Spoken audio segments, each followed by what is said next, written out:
Hey guys, so today we are going to start looking at the economy in this class in terms of how the government creates policy with the economy. And we're going to start off with just some basics, and then we are going to look at the very first type of economic policy, which is fiscal policy. There will be a follow-up video that will talk about monetary policy. So to start off with, we need to talk about a question that has come up quite a bit, which is what is the government's role in the economy?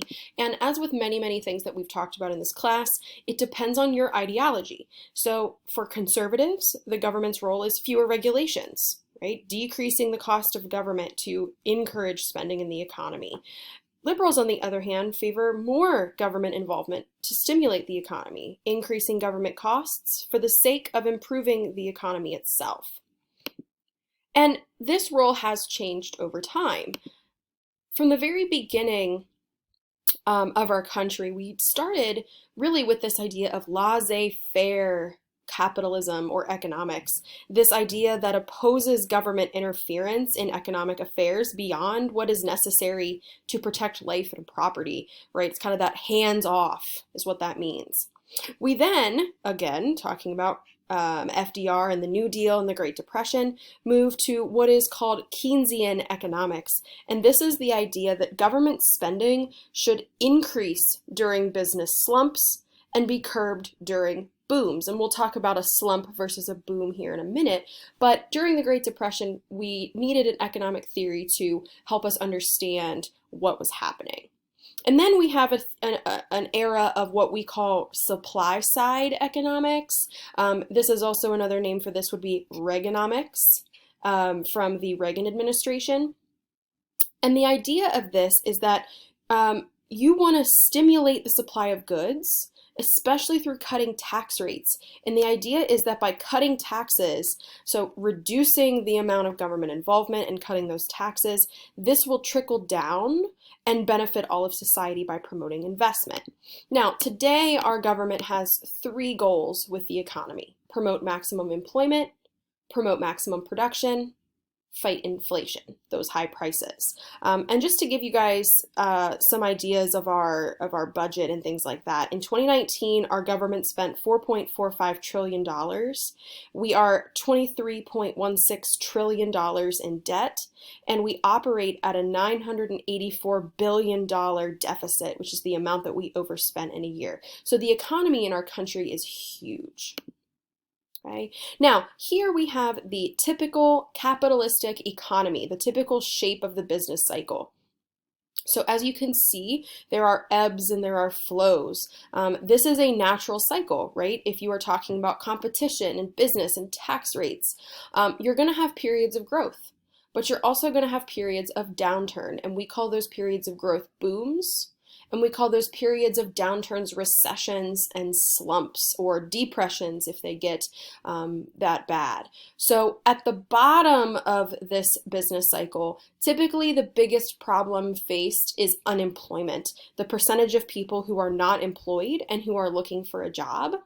And then as we start through the recovery period up through economic expansion and a boom, we typically see inflation, the rising price in items and goods, but the value of the purchasing dollar stays the same. So this is the model that we'll be looking at as we look at the other types of economic policy. Okay. Now, economy basics, there are really two forms that economic policy can take, whether it's fiscal or monetary. And the first is expansionary. So expansionary policy is used to stimulate the economy and create growth. So expansionary policy, whether it's fiscal or monetary, is going to occur when we are in periods of economic downturn, whether that's a recession or a depression or a slump, when there's a lot of unemployment, when unemployment is high. There is also contractionary fiscal and monetary policy, and this is used to slow down or restrict economic growth. So this will be used during those booms or during periods of really rapid economic growth, right? And I know that sounds kind of funny, like why would we want to slow down or restrict growth? But think about it like this, right? If something grows too quickly, the economy can collapse. And I always like to use this idea Think of a kid when they're just learning to walk or run and they get going way, way, way too fast and they get tripped up on their feet and they fall down. That's what our economy can do if it grows too quickly. So we use contractionary policies to slow that down.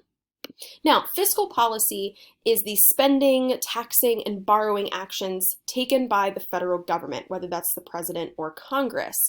And this money comes from several places. The first would be the federal income tax, where we get 40% almost of our total revenue. This is our largest source of revenue.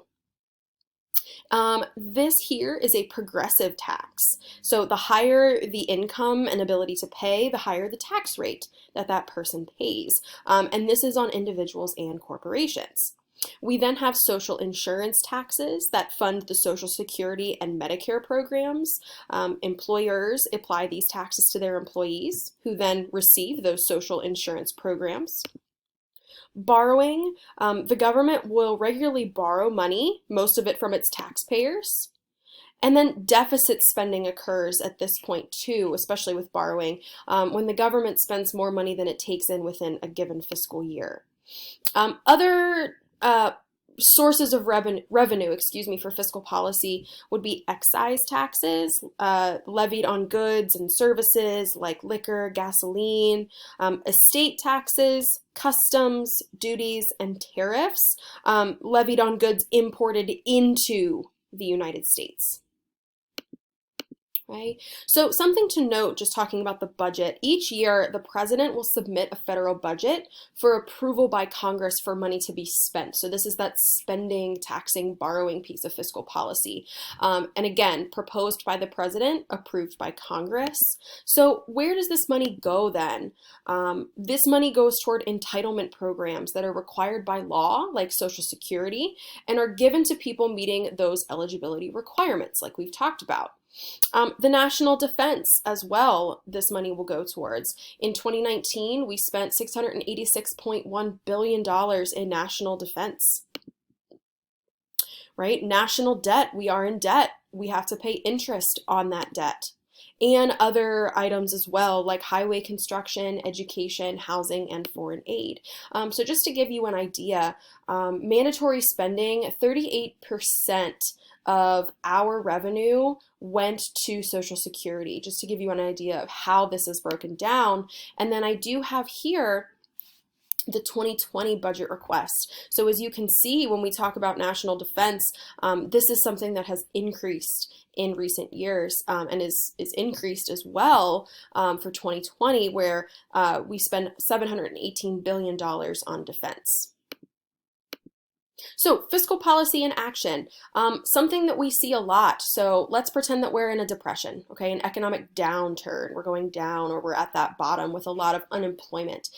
We will spend more, and by we I mean the government, than we receive in taxes to stimulate the economy and collect less, right? If we're down, we want to grow the economy and stimulate it. So long story short, bad economy, we will increase spending, and we will borrow or increase our spending and increase borrowing, and we will lower our taxes. So this is an example of expansionary fiscal policy.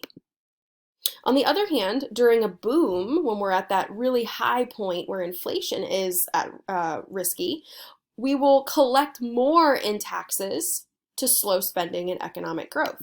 So if the economy is growing too quickly, long story short, we will raise taxes, right? Because if we raise taxes, that means the consumer has to pay more, or they lose more money to taxes and they have less to spend. The government will also cut spending and cut borrowing as well, an example of contractionary fiscal policy. Okay? So I want us to take the next few moments, and we're going to talk about this question in class.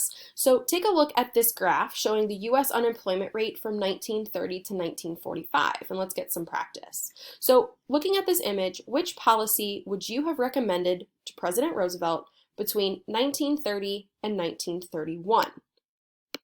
Cutting government spending, raising income taxes, increased spending by the government, proposing a new tax on business. Then I want you guys to think about, is this an example of expansionary or contractionary policy? Is it fiscal or monetary policy? And give me an explanation as to why.